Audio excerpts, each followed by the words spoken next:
I'm going to call the order this special board meeting of Island Transit Board, and note for the record that all council members are present. Would you please join me in the Pledge of Allegiance? Flag, put your back row. I pledge allegiance to the flag of the United States of America and to the republic for which it stands, one nation under God, indivisible, with liberty and justice for all. Thank you. As I noted, this is a special meeting outside of our normal monthly board meetings, and it has a specific purpose. And those two purposes for this time are indicated in business item number 1, which is discussion of Island Transit's 2015 budget, and item number 2, which is an update on our search for a temporary executive director. I did indicate that at the last meeting that we would have a chance for the audience to talk before the meeting, and that I know it's not shown here, but my intention is to let that happen. So I would entertain a motion to approve the agenda items. I so move. I move the approval of the agenda items. Second. Moved and seconded to approve the agenda items. Are we amending this agenda to include public comment? Yes, we should, because I did put on there, but that's my intention. Then I would.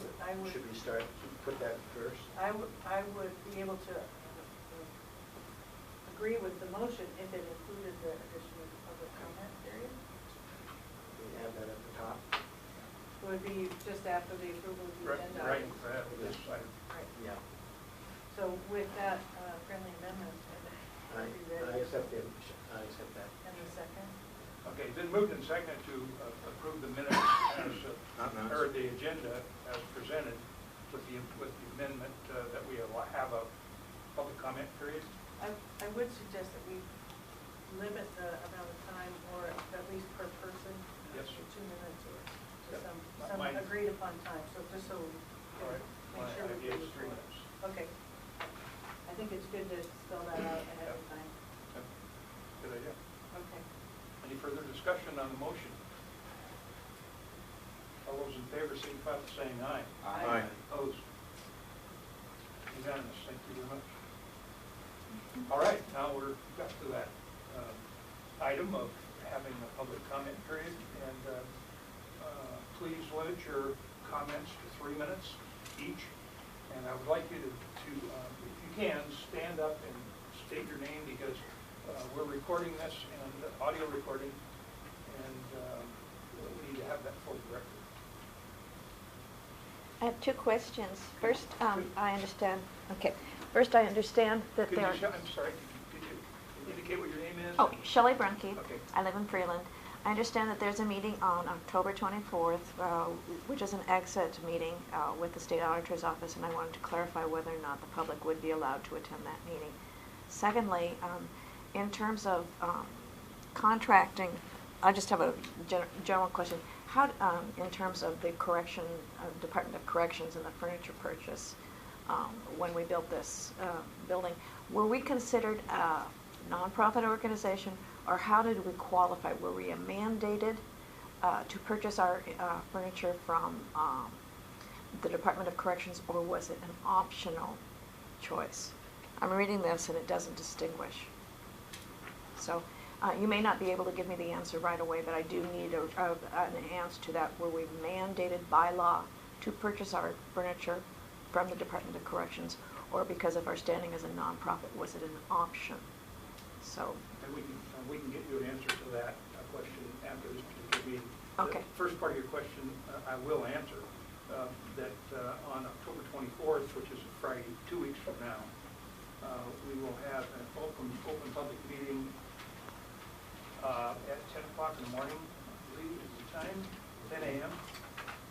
And the purpose of that meeting is the auditor will be conducting an exit conference with the board and managers of Island Transit. The public is welcome to attend. You will not have an opportunity to comment nor ask questions at that meeting. There will, I don't know, we'll make an attempt to have copies of the material, but the auditor may not bring copies for the public at that meeting. I don't know. But they'll be made available, and they will also, after the meeting, and they will also be up on our website, and like normally. Other comments?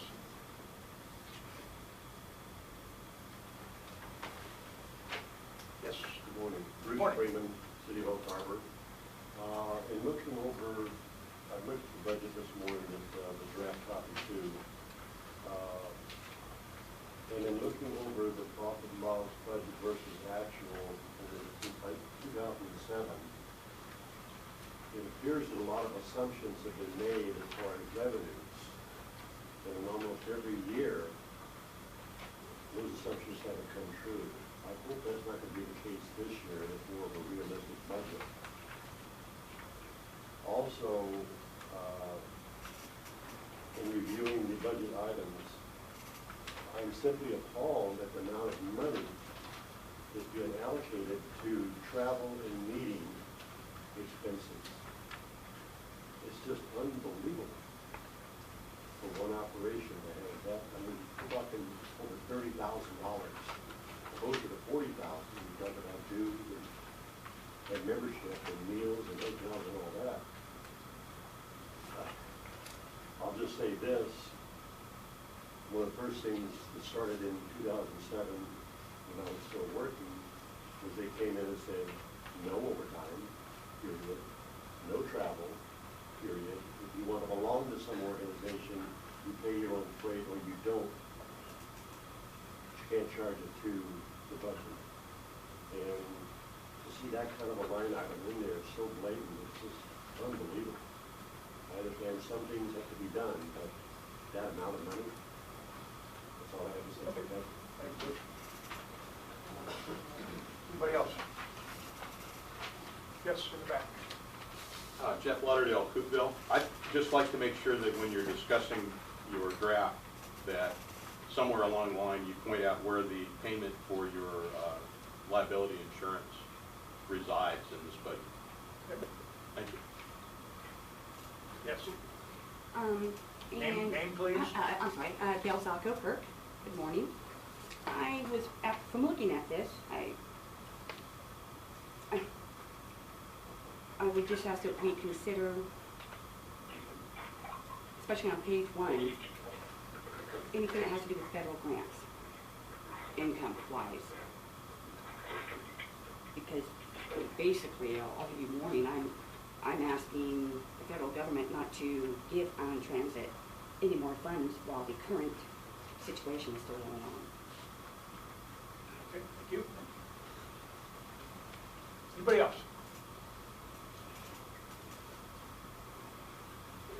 All right, I'm going to close the portion of our meeting allocated for public comment. I'm going to go to business item number 1, and what we've done is at our last meeting we put together a 2-person finance committee, and that committee is charged with normally throughout the year looking at our monthly financial statements, making sure that the vouchers are correct and the numbers are where they're supposed to, and kind of look at it before it actually is presented to the board. In the last couple of weeks, they have also assisted with our financial analyst, in putting together our 2015 budget. And I'd like to thank Jim and Aubrey for spending time with Paul and going through the budget item by item by item. Obviously, a budget and the way we approach budgeting, you start off with a pretty rough draft, which we had the first time around, and you finesse that budget through several months. and end up with a finalized item. So I'd like to thank both of you, all three of you really, for spending a lot of extra time putting this together, this first opportunity that we have done it this particular way. And I'm assuming this is not the final round, which we still have probably another round we'd like to do. But the plan is that today we'll operate sort of in a workshop arrangement that Aubrey and Jen and Paul will talk to the other board members about each item as we go. Next Friday at our regular board meeting, we will have our second reading of draft budget 2. And that will be a more formalized time, and we'll take a look at it then. The reason we're doing it this way is because we've got not only our budget that we are spending a lot of time trying to make sure it's as accurate as possible, and also our monthly financials, which we have to take a look at. So it's good that we get a preview on this, and we're going to do it that way. So, gentlemen, I'll let you have the floor, and you can start with however you want to do it. We'll start with Paul. I think we have had multiple discussions about and questions from the public about the assumptions that go into budgeting, and those are very appropriate questions. And Paul has had those in mind in drawing up these numbers. Do you want to run down some of the key, what I would call strategic assumptions, and then we can discuss them, whether they're legitimate and whether we think they hold together. Okay, thank you. There were a number of key assumptions, as Jim was saying, that were incorporated into this budget draft too. Probably the first and most important is we're using September actuals as a baseline for moving forward. And the reason why we're doing that is because we experienced a number of cuts in the last few months to service hours and wages. And now we're following more of a steady line now. And so this is the first month where we've had that information. And so again, that's a major baseline principle that we're using in this draft too. The second thing is we're incorporating the increases we're expecting in medical. We were told by our broker that we might experience a 12% increase. Of course, that only kicks in halfway through the year. So we're taking that into account as well. So that's actually 6% in the budget. We're working 6% into our budget. We're also looking to increase service slightly in next year. So we've added a 10% buffer for possible service increase that we're hoping to implement sometime next year. We also have a couple requirements that in order to meet our cash flow needs that was put forth in our TEP forecast plan. And so we're planning to hold a reserve of about $525,000 at the end of this year, and about $450,000 at the end of 2015. And then finally, we're keeping, or it's been added to, or left in this budget, the cost of director's expenses, the cost to hire either interim or a future director. So those are the major assumptions and constraints that were put into this second draft of the 2015 budget. If you'd like, we can just walk through it. For those of you who have the document in front of you, we can just walk through the format and give you a better understanding of the numbers. Okay, on page 1, it's broken out into 4 categories. We have projected working cash as the first figure on the rightmost column. We also have revenues that we anticipate for 2015.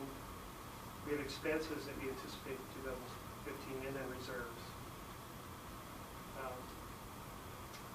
So actually, looking down at the bottom of the page, dedicated operating reserve, year 2014, 525.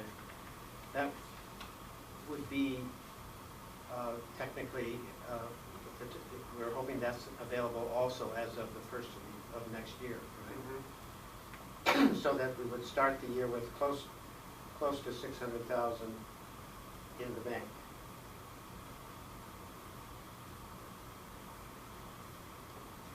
Was 5825. That's right. There would be working cash, and let me talk about, these are terms I'm using that maybe you're not familiar with. I'm calling working cash the money that we use every day. Reserves is money that we have perhaps in the same account, but it's reserved. We're not going to really use that until it becomes necessary. And I heard someone reference a WIS-TIP payment. What we're planning to do, insurance payment, WIS-TIP. What we're planning to do is reserve that money so we can meet that payment.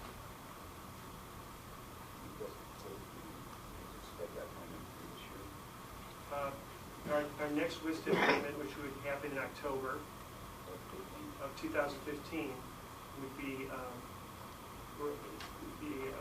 payment amount is $333,000, and then there's interest because the payment has been deferred. We're just guessing around $5,000,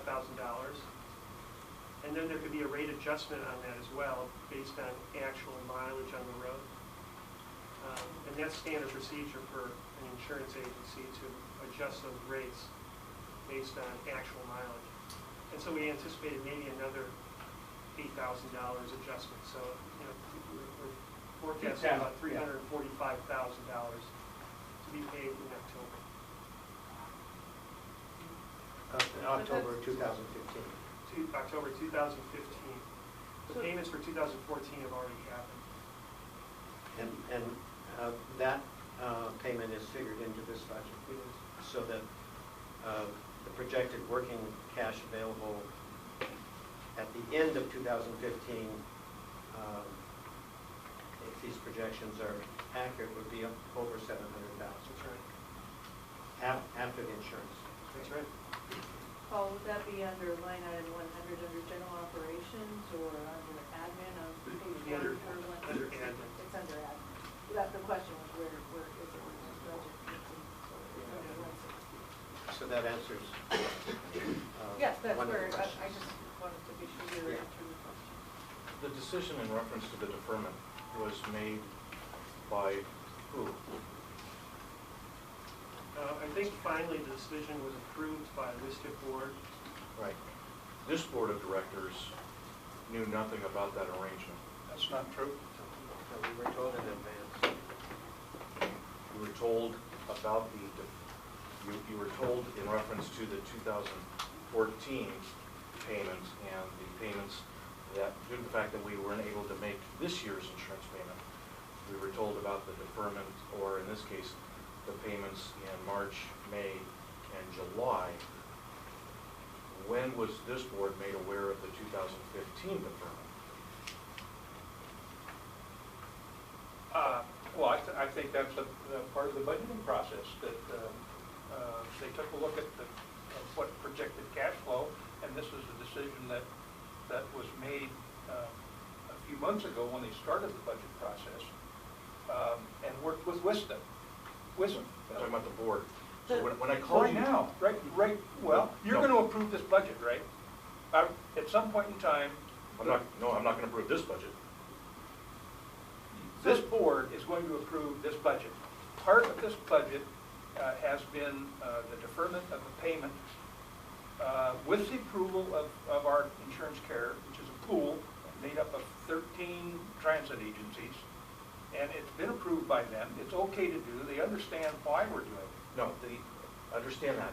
My point is the decision, the conscious decision that Island Transit decided to reach out to our insurance carrier and negotiate a deferment of our 2015 insurance premium payment, that decision was made by who?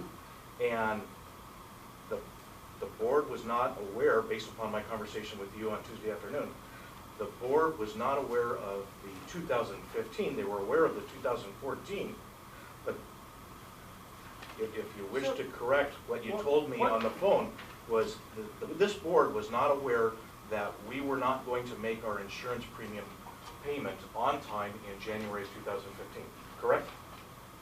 But I can speak for No, myself. correct? Yes or no? I- No, I- my question No, is- you're not gonna do that. Scott, Do what? you're not I'm gonna asking- do something Oh, like that. I think this is You important.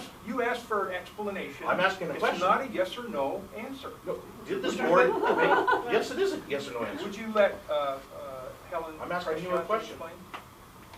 If you choose not to answer, Well, I'll speak for myself, that I was made aware through the executive director that she was using every strategy she could to preserve as much service as possible for the citizens of Island County. She did that by aggressively negotiating insurance payments, by trying to reach out to social service organizations to preserve paratransit. She was authorized under the executive emergency order to do what was necessary to do just that. And when she said she was negotiating with our insurance carrier, I said, well, yeah, we need to use every tool in our toolbox to accommodate our community needs while we get through the financial straits that we're in. So no, I was not in the conversation with WISDIP. I don't serve on that board. She represents this community on that board. I've read the information, and what they've asked of us is that we keep them abreast of our cash flow projections and make them clear about how we're going to be able to repay it in a timely manner. To me, it's worth it to pay a little bit of interest to be able to keep a couple more drivers out on the road and keep people moving. So, yeah, I think that's a good strategy for us while we repay our loan. I believe that your representative on this board at the time also was updated about that, so. Let me just speak for myself. I was aware that negotiations were ongoing. I was aware of the 2014 agreement, and I was hopeful that we could have a similar agreement in 2015 because I thought it would be economically very wise to pay something like $5,000 to improve our cash flow. And for the same reasons that Helen expressed, it looked like it would allow for continued service of one or two operators on the road. And that was sufficient reason in my mind for her to proceed. I would consider the budget process now, along with the 6-year planning process, as the necessary authorizations. In the 6-year planning process, I think it showed the deferment of those payments in 2015 for the 2015 year. And we did approve that formally as a board. And we'll see where we wind up on the budget here. This is still up for approval, of course. Scott, I don't know what sort of an answer you want on this. I think you've received probably two extremely honest and prudent explanations of it. I firmly believe that the executive director, part of her responsibilities are to put together a budget and present it to the board, and part of this budget has to do with this issue of where and when the insurance payment is made. It is not anything nefarious. We didn't miss a payment. We are still insured. This was done with the full knowledge and cooperation of the insurance authority. Nothing was secret about it. I think it's probably a normal way to do business. And I think you're trying to find out whether the board approved it. And we're not at that point in time yet. We're still working on the budget. We are aware of that component of this particular budget. you are now, and when we look at 2015's premium, You're not making it on time. That's not how normal businesses run. We want an insurance pool to cover us, and we're not gonna pay insurance premiums until October 1st of next year. We justify it because of the small amount of interest, and I would like to see, verify the $5,000 figure. I think you're gonna find that it's gonna be more than that, but Well, you've been in contact with the insurance authority down there. absolutely. Yeah, well, what did you find out? Well, you're a member of this board, tell us what you found out. I will tell you exactly what I told you on the phone when I called you up and asked you, was the board made aware of the 2015 deferment? You're approving a budget, and in this case, if the board is not aware that we approached the insurance pool because we can't even make our insurance pool premiums, we cannot sit there and continue to say we're okay because we borrowed X amount of dollars from Whidbey Island Bank and our cash position is fine when we can't even make our insurance premium payment in January. It's wrong. I guess I'm trying to understand what we're going over the budget, and if there are adjustments that need to be made based on your philosophy about how the insurance payment should be made, there's a way for us to have that conversation. I'm not sure what your point is right now. What action are you hoping this board to take today about that? What I'm wishing to do is clarify.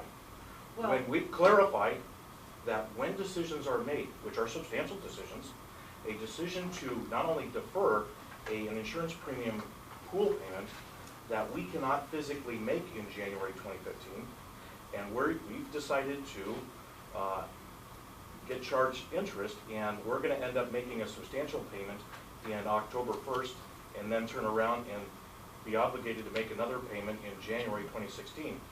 The board needs to be aware of that. Right. Not only well, that. I think that's exactly what we're talking about right now. You are. But you weren't aware of that. Well, That's what I'm saying is you were not made aware of that. You were made aware of the payments on the 2014 payment, but you were not aware of the 2015. If you want to continue to talk about what, we have a budget for 2015 that we're looking at now.